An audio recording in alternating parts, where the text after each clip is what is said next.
more and more we take seriously the observer.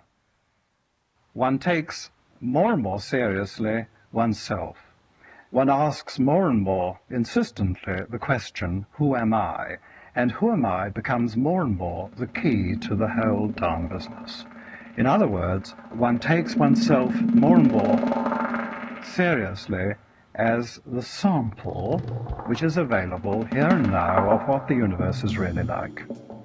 So what we're going to do together is something very difficult and yet very simple. And it is difficult because it is simple.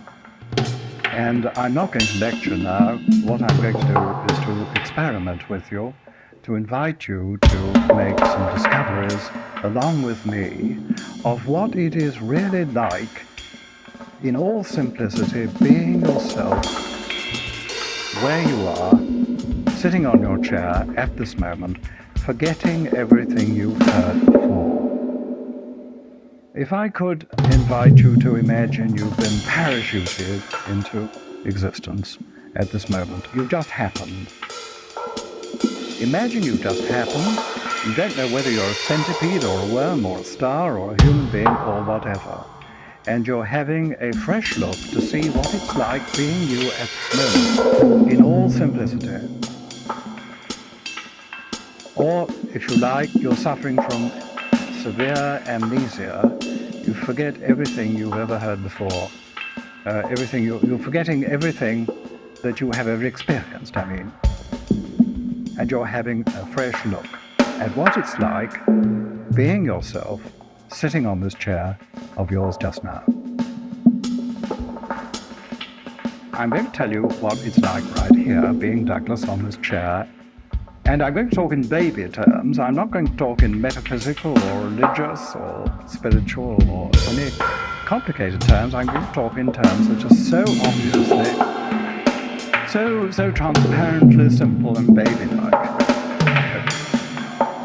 And my story is this. That I look around the room and I see human beings.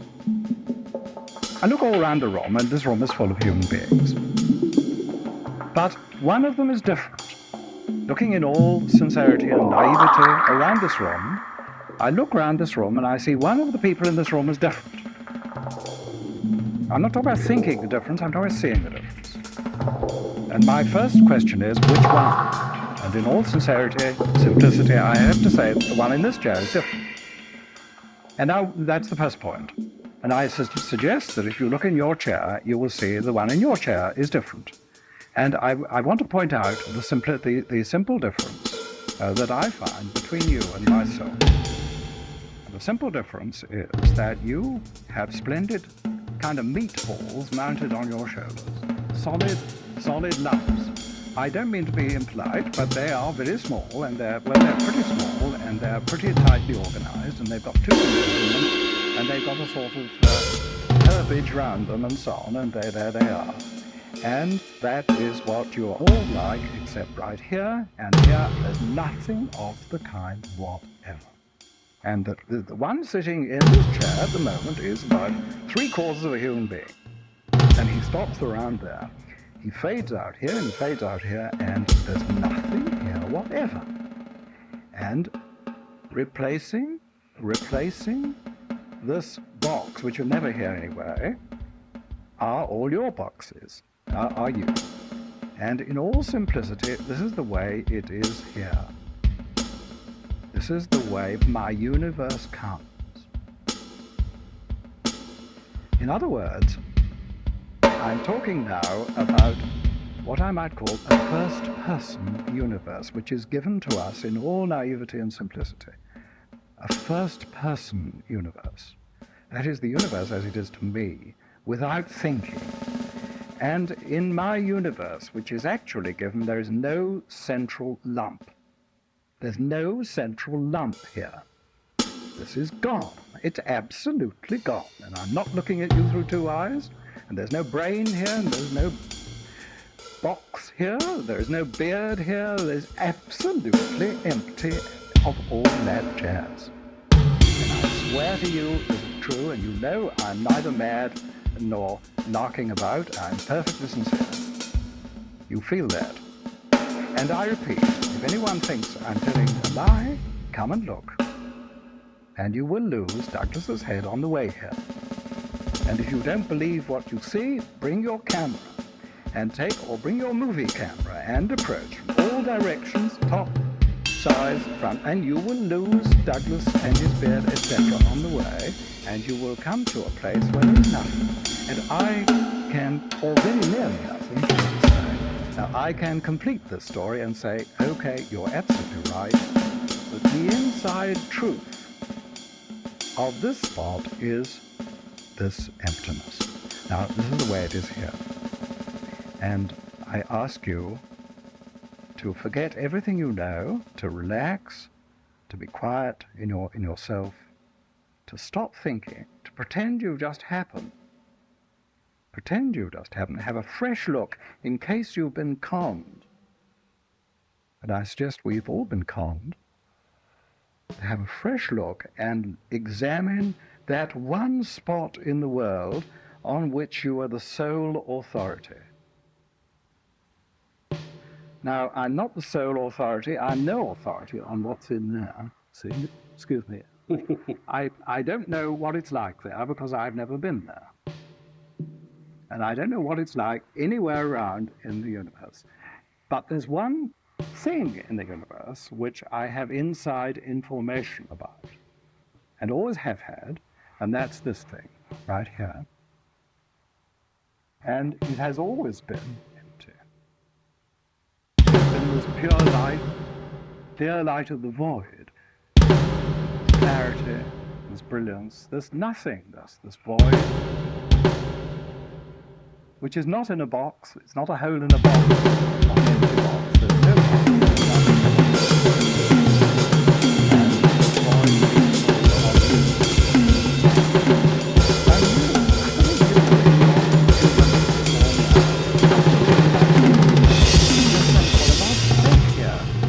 Not even distance to keep you away from. I am you utterly, because there's nothing here in the way. Now, this isn't because I'm a nice person, or because I love you, or because you're especially beautiful. This is the way it is. I can't help it. And this is for seeing in all simplicity.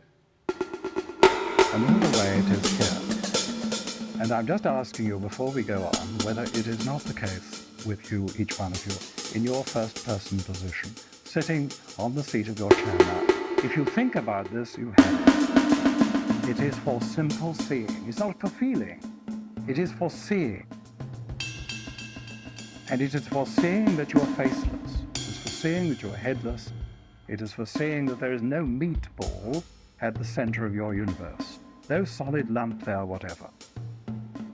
And I repeat that if you can see this, you are seeing the truth. I hope you're all having a good look and not thinking about it. Let me put it another way, just to try a number of ways. It helps if you would look at me. Not because I'm going to hypnotize or anything, but it is necessary for this purpose that you should look at me. And I'm going to use Alan here as a help to me in this. Now, if you look at Alan and me, you will see that from your point of view there, we are indeed face to face. And there's a nose there, and there's a nose here, and there are eyes there, and eyes there, and there's a chin there, and there's a beard here. But there are differences, but roughly about this axis. This is a symmetrical situation from your point of view. It is a symmetrical situation. Alan and I are indeed face to face. And this is third person from your point of view. Now, I'm going to ask you, turn your attention to me now, not to Alan, just to me. And look at me and tell me in all sincerity and simplicity whether your looking at me is the same as this situation. Are we, you and I, face to face now?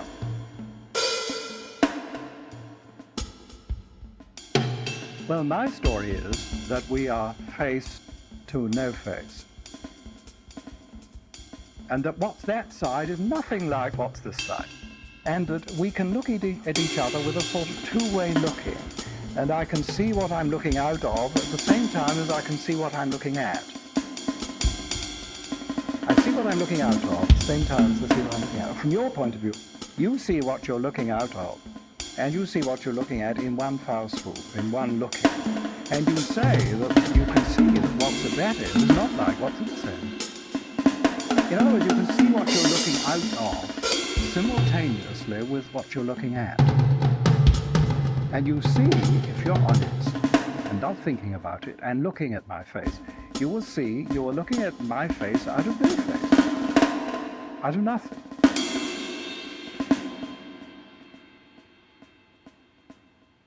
Well, this is a pretty important thing, because if your universe has got the kind of meatball at the center of it, the solid lump here at the center of it, it's one kind of universe. If there's nothing here at all, you're out of your meatball, you're out of your box, and you're as wide as the world, because there's no even a plastic bag for you to be in. You are as big as the world. So that's a pretty important thing, number one.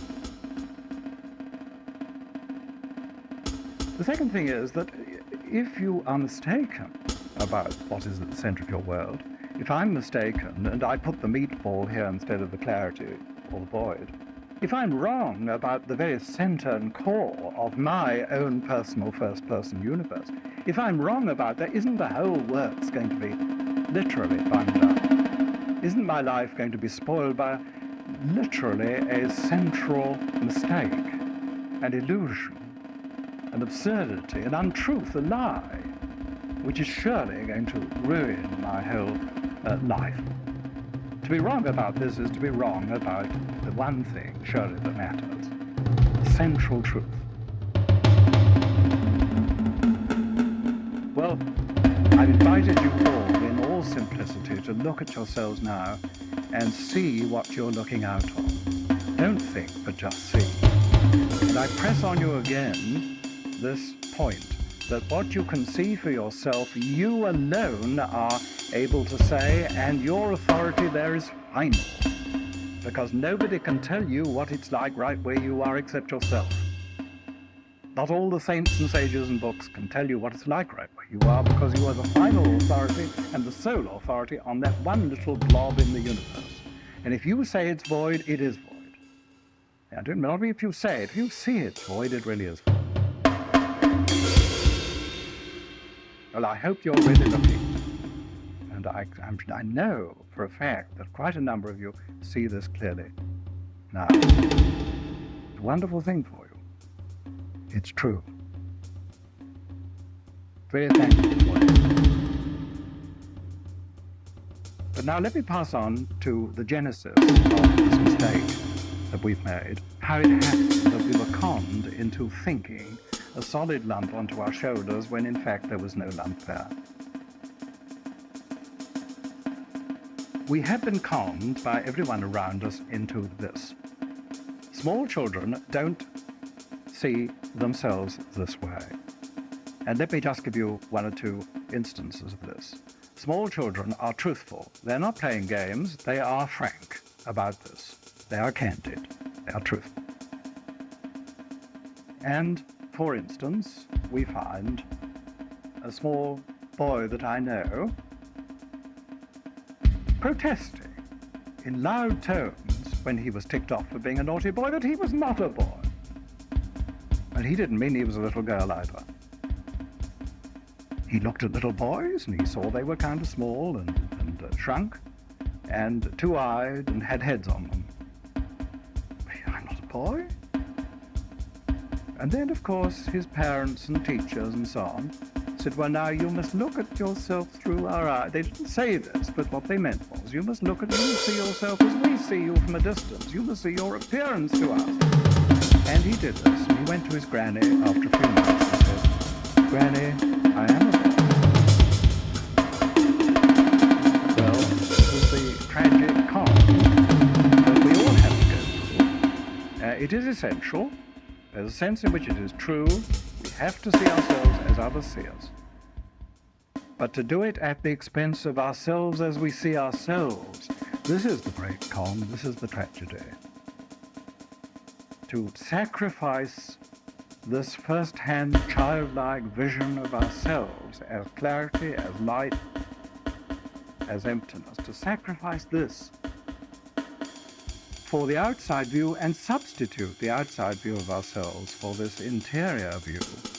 This is our tragedy.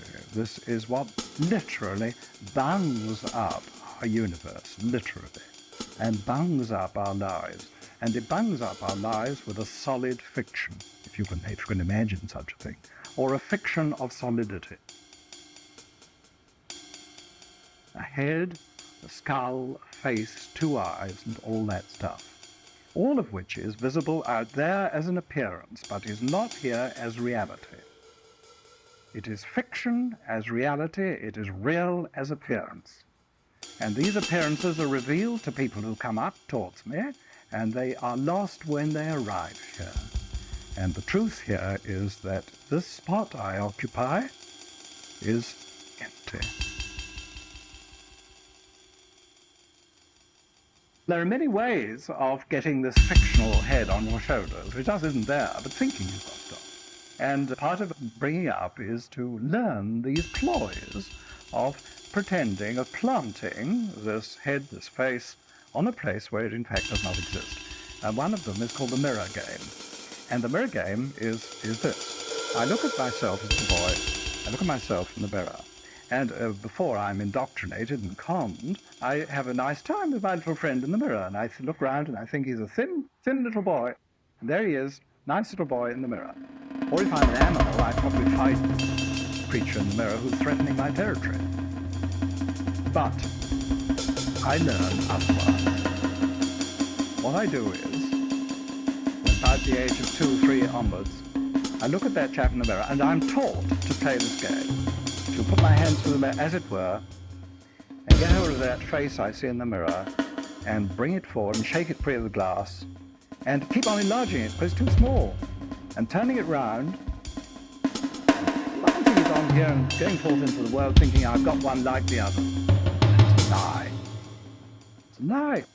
The face in the mirror is in the mirror out there, and that is the truth. If we would trust our mirrors, the whole thing would be revealed to us. Our mirrors are entirely trustworthy. If you want to know where your face is, look in the mirror. That's where you keep it. We are conned into thinking we have this solid lump here, that we are this solid lump here. And as the years go on, it gets more and more difficult to uncon ourselves, to see that the spot we occupy is in fact this clarity, this emptiness, and nothing here, whatever. But most of us learn to put on faces, put on these heads and faces, and it is hell. It is hell.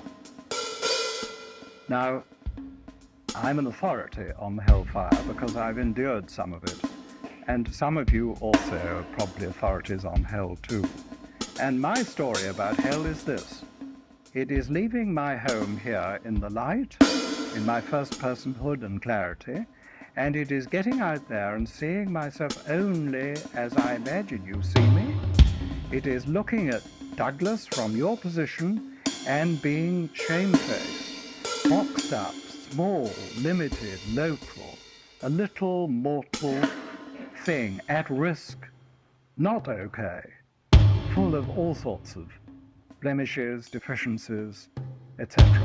Seeing myself thus through your eyes, full of guilt and shame, smallness, this is hell. And it is a hell also of putting on acts and being unreal and insincere. Because once I get out, forsake my station of first personhood here, and see myself through your eyes alone, I put on acts. I'm not sincere, I'm not a real person. As a real person, I'm at home, here, enjoying who I am here, the clarity. As an unreal person, I'm forsaking my essence here, I'm forsaking my clarity here. And I'm out there enjoying or suffering the acts I'm putting on here in order to impress and please you. And it's horrible, and it's hell, and it's full of anxiety and misery. Let me put it again like this, which seems to me a vivid and true way of putting it.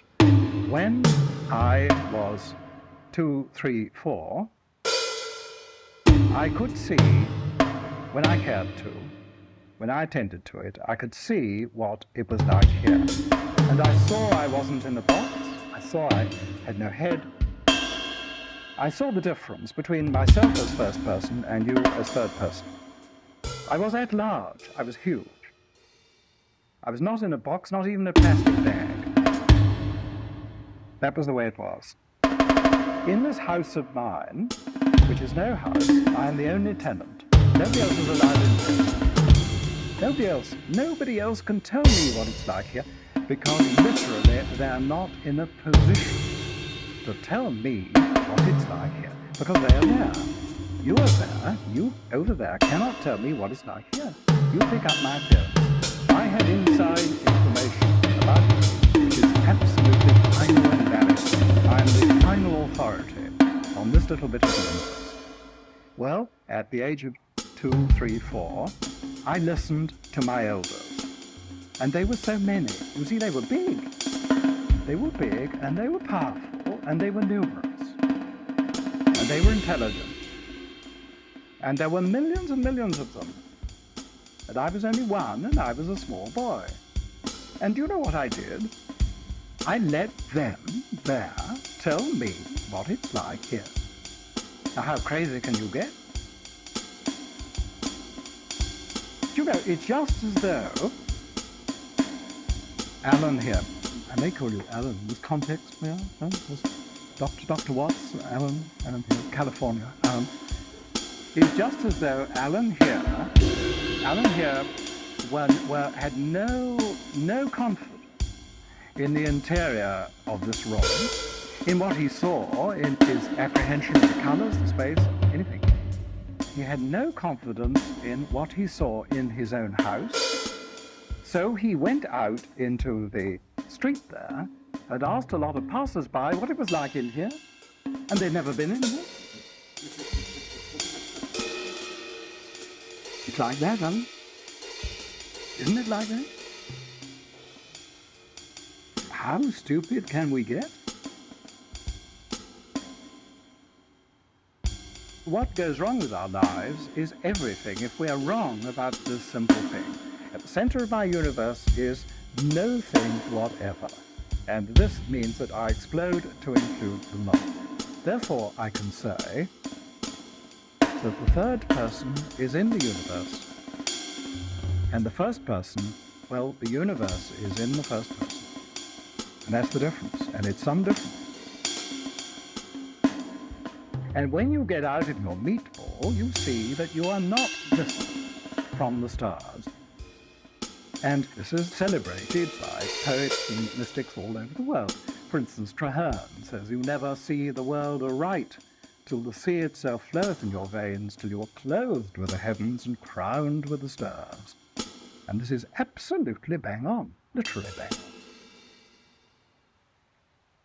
Now, in seeing who I am then, I see who you are. I don't only see who you are, I know who you are, and I am who you are in my essence. And this breaks down between each one of us here every last barrier. There is no speck of difference at this level. As human beings, we are delightfully different, and this is for enjoying. But as what it is like right where we are in our first personhood, there is not a speck of difference. And this is where we are utterly one. And this, believe me, is a universe for living in. It's the only one worth living in. It's the only true story, as I see it. I'm not advocating it because it makes sense philosophically, although it does happen to do that. I'm advocating it because in all simplicity, it is presented to me as the way it is. This is how it comes. This is the way it is. And it is beautiful, and it is heaven. It is heaven.